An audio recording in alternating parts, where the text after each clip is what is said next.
Puji Tuhan, saudara kekasih dalam Tuhan. Selamat pagi semuanya, saudara. Kalau Rasul Paulus mengatakan dalam Roma pasal yang ke-12 ayat yang kedua, jangan kamu menjadi serupa dengan dunia ini, itu sama dengan jangan kamu menyesuaikan diri dengan dunia. Jangan menyesuaikan diri dengan orang-orang yang tidak takut akan Allah, yang tidak mengasihi Tuhan, saudara. Itu sama. Jadi kalau Paulus mengatakan jangan kamu menjadi serupa dengan dunia ini, artinya jangan menyesuaikan diri, saudara. Dunia yang harus menyesuaikan diri dengan kita, bukan kita yang menyesuaikan diri dengan mereka, saudara. Nah, banyak orang Kristen, saudara, termasuk orang-orang yang mengatasnamakan diri sebagai hamba-hamba Tuhan, tanpa sadar berkompromi dan akhirnya menyesuaikan diri dengan dunia. Itu sudah nampak jelas, saudara. Tentu tidak menghakimi ya, saudara, tapi hanya mengingatkan dan memberitahu. Akibat dari menyesuaikan diri dengan dunia, maka muncul kompromisme, saudara. Bisa menghalalkan segala cara. Dan ini terjadi bukan hanya di dalam dunia sekuler, tapi di dalam dunia kerohanian, saudara. Ada kompromi, saudara. Itu yang terjadi. Padahal mestinya kita harus menjadi garam atau menjadi terang.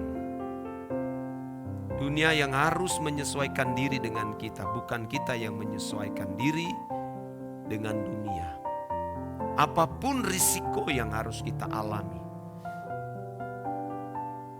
Makanya kita kalau benar-benar mau menjadi Kristen yang sejati, saudara harus memiliki kesiapan hati. Harus memiliki kesiapan hati. Saudara harus bersedia dimusuhi. Saudara harus bersedia ditolak. Saudara harus bersedia dianiaya, tidak diterima. Bukan berarti kita tidak akan memiliki teman atau sahabat. Tuhan tahu bagaimana menyediakan rekan, sahabat, atau teman.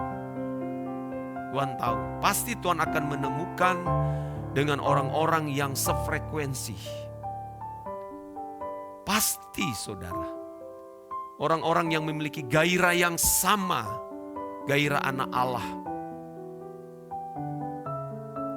Seperti kata Tuhan Yesus, bahwa kamu bukan dari dunia ini sama seperti aku bukan dari dunia ini. Yohanes 17 itu, saudaraku.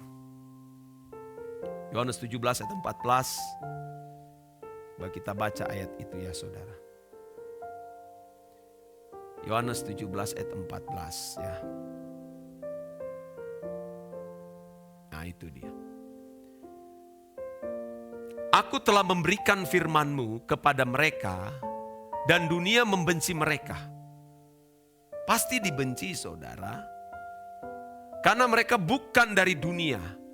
Ini bukan hanya menunjuk kepada murid-murid Tuhan Yesus, juga kepada kita yang mau mengenakan gairah hidup anak Allah, gairah hidup Tuhan Yesus. Saudara pasti dibenci. Karena kita bukan dari dunia ini. Sama seperti aku bukan dari dunia. Ya 15-16. Dan aku tidak meminta supaya engkau mengambil mereka dari dunia, tetapi supaya engkau melindungi mereka daripada yang jahat. 16. Mereka bukan dari dunia, sama seperti aku bukan dari dunia. Pak, saudara. Jadi saudara harus benar-benar memiliki kesiapan hati untuk menghadapi keadaan-keadaan yang akan terjadi di dalam kehidupan kita. Kita yang benar itu bisa disalahkan, apalagi yang salah, saudaraku. Orang akan mencibir, padahal kita sedang terus berjuang, bertumbuh. Nanti orang akan berkata sok suci. Oh, enggak apa-apa, saudaraku. Kita terus naik, saudaraku. Nah, sebagian besar, saudaraku, kekristenan yang kita kenakan hari ini itu kekristenan yang telah kehilangan nilai. Kekristenan yang telah mengalami kemerosotan. Kekristenan yang telah terjebak hanya kepada liturgi, saudaraku. Dan lihat liciknya kuasa kegelapan menipu banyak orang Kristen. Ya, seolah-olah sudah menjadi Kristen sejati dengan mengenakan atribut Kristen atau beragama Kristen dan mengikuti seremonial di dalam kebaktian. Padahal saudaraku, yang dimaksud dengan Kristen itu adalah kehidupan yang seperti Kristus. Nah, ini tidak mudah, saudara. Tapi kita masih punya kesempatan untuk terus berjuang. Ya, saudara, harus terus berjuang, jangan pesimis. Allah masih memberi kita kesempatan untuk memperbaiki diri. Standar kita sangat tinggi, saudaraku. Maka saudara jangan memperhatikan yang kelihatan ini. Artinya jangan terjebak dengan perkara-perkara dunia. Kita memikirkan perkara-perkara yang di atas, di mana Kristus ada duduk di sebelah kanan Allah Bapa.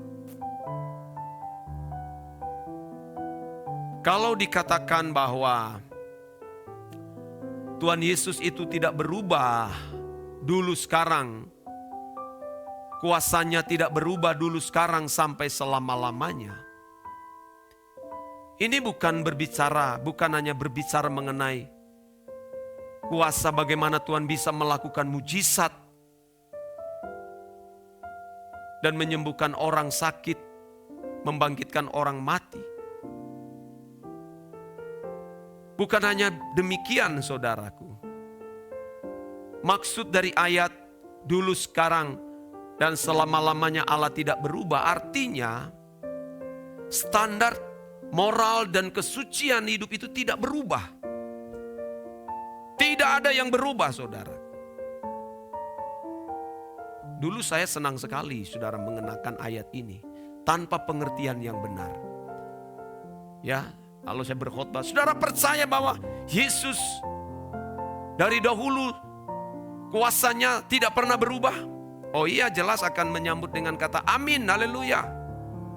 Jadi hanya seputaran bagaimana Yesus bisa menyembuhkan orang dari sakit penyakit, bisa melepaskan orang dari keterikatan dengan kuasa kegelapan.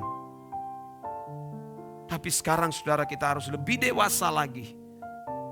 Kita harus memandang perkataan Tuhan Yesus bahwa Allah tidak berubah kuasanya dulu, sekarang sampai selama-lamanya, dari sudut pandang yang benar yang menuju kepada moralitas dan kesucian hidup. Jadi tidak boleh diturunkan standar, saudaraku. Tuhan Yesus yang mengatakan, sempurnalah kamu sama seperti Bapa di sorga adalah sempurna. 1 Petrus 1:16, kuduslah kamu sebab aku kudus. Wah. Jadi ini yang tidak berubah. Jangan sampai gereja berubah. Pembicara-pembicara Kristen tidak boleh menurunkan standar kesucian. Kita hanya berputar-putar saja di 3 pilar, langit baru, bumi baru, kesucian hidup, dan tanggung jawab. saudaraku. Hanya itu yang harus kita kenakan untuk mempersiapkan diri sebagai mempelai Kristus yang suatu hari nanti akan tiba mempelai dan membawa kita ke tempat di mana Dia berada. Tidak ada orang najis masuk di kerajaan Allah. Tidak mungkin ada orang najis masuk di dalam kerajaan Allah. Makanya kita terus berlomba dalam kesucian hidup. Kita menggarap, saudaraku, ya, manusia batinia dari hari ke hari. Selagi kita masih diberi kesempatan oleh Tuhan. Jangan memboroskan waktumu. Jangan hidup berfoya-foya seperti yang saya kemukakan di dalam ibadah Raya 2 di Manado tadi malam, saudara. Mengisahkan mengenai si bungsu yang meminta semua bagiannya dan keluar dari rumah Bapa. Menikmati kesenangan dunia, saudara. Dia menghambur-hamburkan, hidup dengan berfoya-foya. Saudara, dia tidak tahu ada kemiskinan, ada bencana kelaparan yang akan menimpa di depan matanya. Akhirnya tergenapi, dia baru sadar, saudara. Dia memboroskan semua yang dia miliki. Nah, banyak orang memboroskan waktu, memboroskan tenaga, memboroskan usia mereka kepada hal-hal yang tidak berguna, saudara. Saya tidak mengatakan lalu saudara tidak perlu bekerja, tidak perlu beraktivitas melakukan ini. Oh, harus, karena itu bagian dari tanggung jawab.